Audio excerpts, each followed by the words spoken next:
Managsuon mo ni Jumel, ate. Dili mo pwede maminyo. Kini, pwede ba? Ako lay puli? Ikaw ang akong anak. Cherry, managsuon ka mo si Jumel. Kung loyon ka, Cher, kami na lasriya ng magpakasal. Sagot na lang, ti, ha? Kay crush ko ayaw na ko si Jumel. Sorry kaayo, Cherry. Kung mao, bisag sakit. Masagot na lang ko.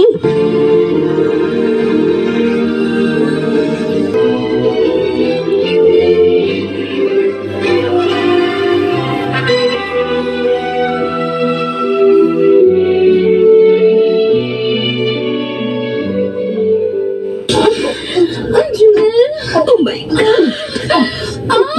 Jumel! Anong sakit to niya mo? Nagsilos ko, pisag naibaw kong managsuon kami sa Jumel.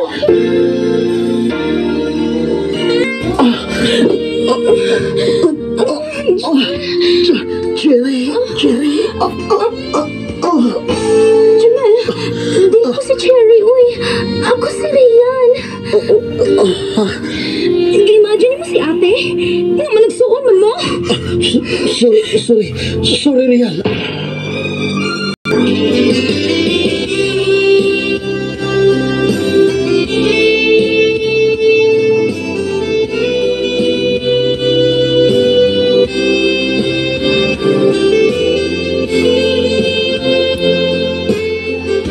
Ma, anong dili man sila mulain sa Riana?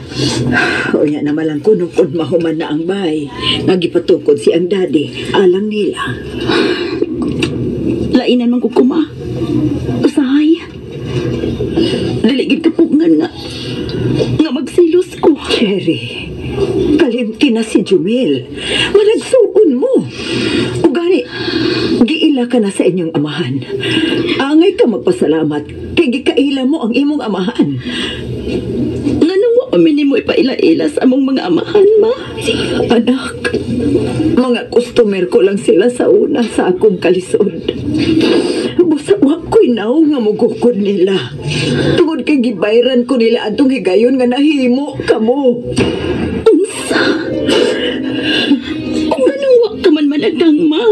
Anong dili ka mo mabdos? Anak, huwag ko kalibutan kabahin ni anang contraceptive ka ni Adto. Ignorante in taon ko. Kuyog-kuyog malanggod ko Adto nila.